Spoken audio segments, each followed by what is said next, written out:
See, whenever we talk about the Katyayanis or whenever we talk about the Yoginis, all of us, you'll have to admit, all of us are very much hurt because of the defacing of the Yoginis. And when we talk about the defacing of the Yoginis, one question that we all say, the invaders did it. Specifically, if anyone is local here, they will say, Kala Pahado did it. But who was Kala Pahado? The records describe him as an Afghan general who was from the Muslim army, who was from the Mughal army, and who destroyed the temples of Puri, Konark, Lingaraj, and did untold damage to the Baravati Durga in Cuttack. But do you know the story? We have been told that love is a healing force. What if I tell you there is a version of love so toxic that it just doesn't just destroy one person? It destroyed an entire civilization, and it made the person the most hated figure in Odisha's history or erstwhile Kalinga's history. And the story that I'm about to tell you will shake the very foundation of your toxic love.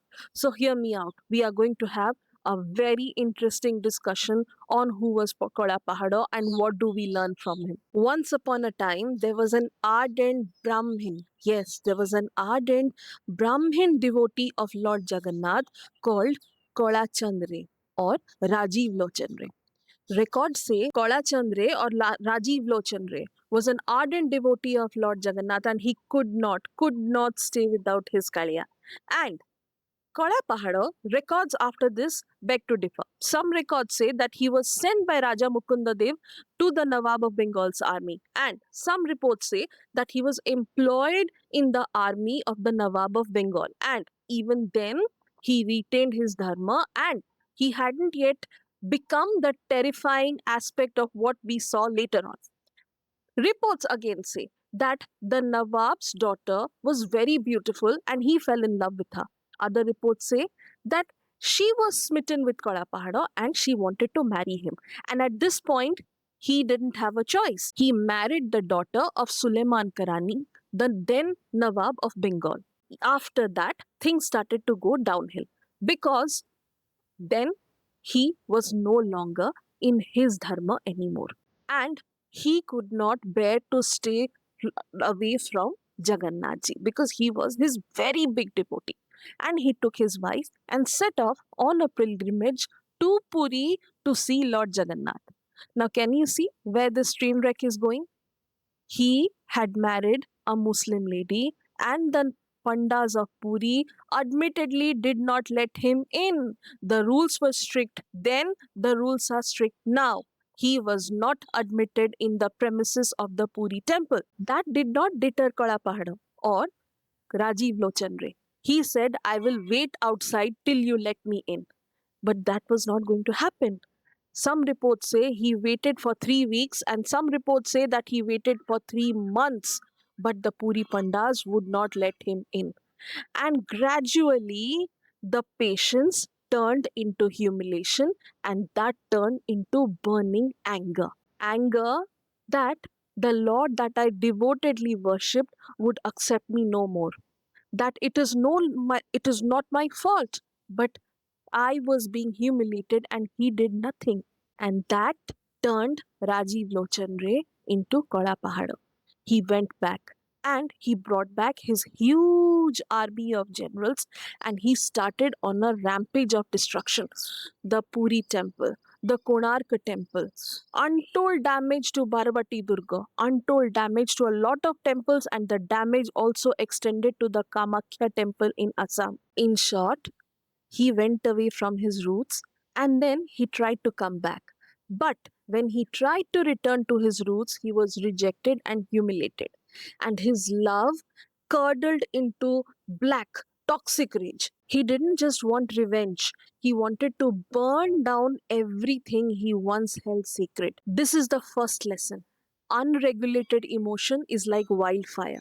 The Bhagavad Gita warns us about this loss of self on chapter 2, verse 63. From anger comes delusion. From delusion comes loss of memory. From loss of memory, the destruction of discrimination. From the destruction of discrimination, one perishes. Kolapado's campaign was systematic.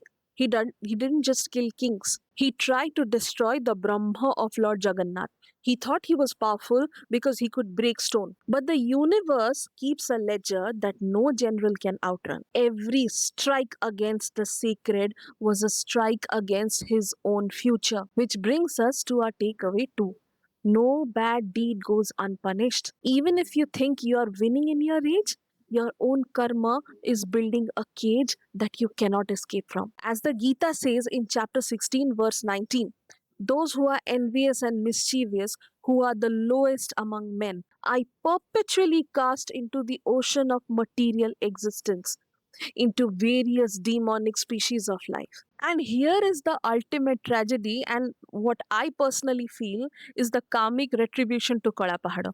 Today, when we see the broken goddesses of the 64 yoginis temples, we point fingers at Kalapahada. He did it. He destroyed Puri. He destroyed Konark. He must have done this. And the absolute irony, he may have done it, but he may not have done it. Historians are not sure whether it was he exactly that destroyed the temples of 64 yoginis of Hirapur. There were a lot of people who could have done it. I'm not saying that he did not do it, but there is no guarantee that it was he himself that specifically did it. But if you look at the majority of records, historians are of the opinion that it was he who did it. His karmic chart was so stained with the blood of Puri and Konarka that history made him the eternal scapegoat. See, when you live a life of toxic destruction, you lose the benefit of doubt forever. Even your innocence is drowned by your past. As Krishna says in chapter 2, verse 34, people will speak of your infamy for all time, and for a respectable person, infamy is worse than death. Which brings us to the death of Kadapahada. Do you know how he died? Again, there are two versions to this. Some version that it was a Shakti, Ma Samarishwari, who killed him. And till this day, his grave lies somewhere in Sambalpur. And some say, my grandfather had told the story to me, so I repeat, that his own soldiers cut him into little pieces and threw him in a well.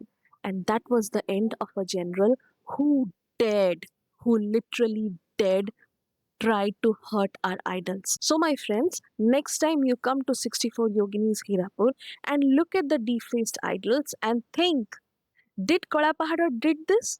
Then remember that while he did bring a massive army to destroy a lot of temples, his story was a little bit different from the rest of the Mughal invaders. And his infamy was what made him so treacherous and so toxic in the eyes of people that he got hate for something that he may or may not have done. Don't let a toxic heart turn you into Kadapahada. Love should help you build temples in your heart, not make you tear them down. Remember, once the stone is broken, even 10 centuries of repair cannot repair the damage that you have caused.